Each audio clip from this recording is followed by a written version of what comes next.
بسم اللہ الرحمن الرحیم۔ کیا آپ جانتے ہیں قارون کون تھا؟ قارون حضرت موسیٰ علیہ السلام کے چچا یسہر کا بیٹا تھا۔ بہت ہی شکیل اور خوبصورت آدمی تھا، اس لیے لوگ اس کے حسن و جمال سے متاثر ہو کر اس کو منور کہا کرتے تھے۔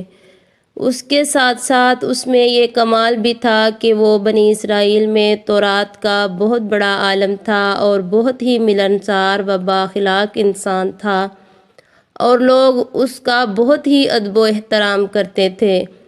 لیکن بے شمار دولت اس کے ہاتھ میں آتے ہی اس کے حالات میں ایک دم تغیر پیدا ہو گیا اور سامری کی طرح منافق ہو کر حضرت موسیٰ علیہ السلام کا بہت بڑا دشمن ہو گیا اور اعلیٰ درجے کا متکبر اور مغرور ہو گیا۔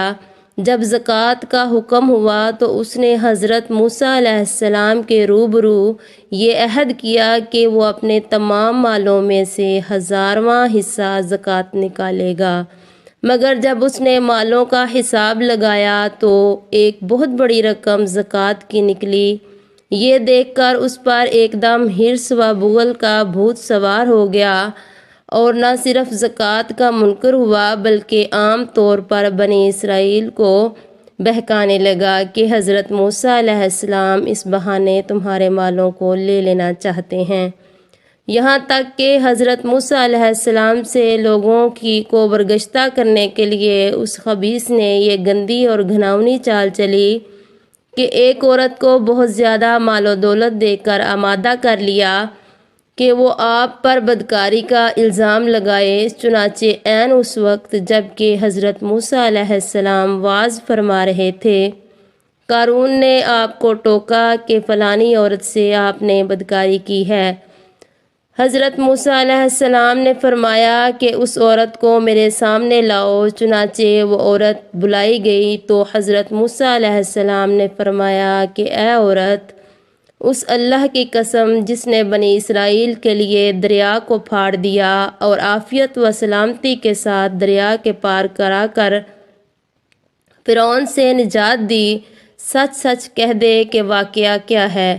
حضرت موسیٰ علیہ السلام کے جلال سے عورت سہم کر کانپنے لگی اور اس نے مجمع عام میں صاف صاف کہہ دیا کہ اے اللہ عز و جل کے نبی، مجھ کو قارون نے کثیر دولت دے کر آپ پر بہتان لگانے کے لیے آمادہ کیا ہے۔ اس وقت حضرت موسیٰ علیہ السلام آبدیدہ ہو کر سجدہ شکر میں گر پڑے اور بحالت سجدہ آپ نے یہ دعا مانگی کہ یا اللہ، قارون پر اپنا قہر و غضب نازل فرما۔ پھر آپ نے مجمع سے فرمایا کہ جو قارون کا ساتھی ہو وہ قارون کے ساتھ ٹھہرا رہے اور جو میرا ساتھی ہو وہ قارون سے جدا ہو جائے۔ چنانچہ 2 خبیثوں کے سوا تمام بنی اسرائیل قارون سے الگ ہو گئے۔ پھر حضرت موسیٰ علیہ السلام نے زمین کو حکم دیا، اے زمین تو اس کو پکڑ لے، تو قارون ایک دم گھٹنوں تک زمین میں دھنس گیا۔ پھر آپ نے دوبارہ زمین سے یہی فرمایا تو وہ کمر تک زمین میں دھنس گیا۔ یہ دیکھ کر قارون رونے اور بلبلانے لگا اور قرابت اور رشتہ داری کا واسطہ دینے لگا، مگر آپ نے کوئی التفات نہ فرمایا، یہاں تک کہ وہ بالکل زمین میں دھنس گیا۔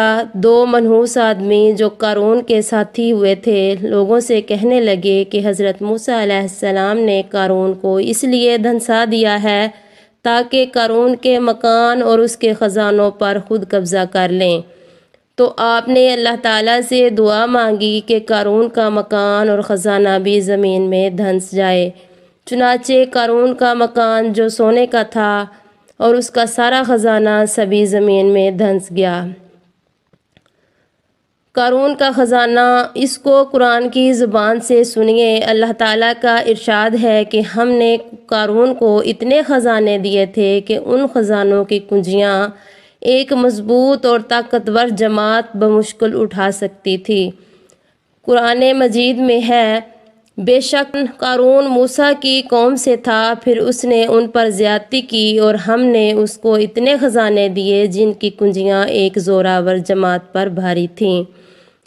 حضرت موسیٰ علیہ السلام کی نصیحت۔ حضرت موسیٰ علیہ السلام نے قارون کو جو نصیحت فرمائی وہ یہ کہ جس کو قرآن مجید نے بیان فرمایا، اس خیر خواہی والی نصیحت کو سن کر قارون حضرت موسیٰ علیہ السلام کا دشمن ہو گیا۔ غور کیجئے کہ کتنی مخلصانہ اور کس قدر پیاری نصیحت ہے جو حضرت موسیٰ علیہ السلام کے ساتھ ساتھ ساری قوم قارون کو سناتی رہی۔ جب اس سے اس کی قوم نے کہا اترا نہیں، بے شک اللہ تعالیٰ نے اترانے والوں کو دوست نہیں رکھتا، اور جو مال تجھے اللہ نے دیا ہے اس سے آخرت کا گھر طلب کر اور دنیا میں اپنا حصہ نہ بھول اور احسان کر جیسا کہ اللہ نے تجھ پر احسان کیا، اور زمین میں فساد نہ چاہ۔ قارون نے اپنے مال کے گھمنڈ میں اس مخلصانہ نصیحت کو ٹھکرا دیا اور خوب بن سور کر تکبر اور غرور سے اتراتا ہوا قوم کے سامنے آیا اور حضرت موسیٰ علیہ السلام کی بدگوئی اور ایذا رسائی کرنے لگا۔ اس کا نتیجہ کیا ہوا، اس کو قرآن کی زبان سے سنیے اور خدا کی اس قاہرانہ گرفت پر خوف الہی سے تھراتے رہیے۔ تو ہم نے اسے اور اس کے گھر کو زمین میں دھنسا دیا تو اس کے پاس کوئی جماعت نہ تھی کہ اللہ تعالیٰ سے بچانے میں اس کی مدد کرتی، اور نہ وہ بدلہ لے سکا۔ درس عبرت۔ یہ عبرتناک واقعہ ہمیں یہ درس ہدایت دیتا ہے کہ اگر اللہ تعالیٰ مال و دولت عطا فرمائے تو اس فرض کو لازم جانے کہ اپنے اموال کی زکوٰۃ ادا کرتا رہے، اور ہرگز اپنے مال و دولت پر غرور اور گھمنڈ کر کے نہ اترائے، کیونکہ اللہ تعالیٰ ہی دولت دیتا ہے اور جب وہ چاہتا ہے پل بھر میں دولت چھین بھی لیتا ہے۔ ہر وقت اس کا دھیان رکھتے ہوئے تواضع اور انکساری کی عادت رکھیے، اور ہرگز کبھی انبیاء، اولیاء، صالحین کی ایذا رسانی و بدگوئی نہ کرے کہ ان مقبولان بارگاہ الہی کی دعا اور بد دعا سے وہ ہو جایا کرتا ہے جس کا لوگ تصور اور خیال بھی نہیں کر سکتے۔ اللہ پاک سب کے لیے آسانیاں پیدا فرمائے، آمین ثم آمین۔ جزاک اللہ خیرہ۔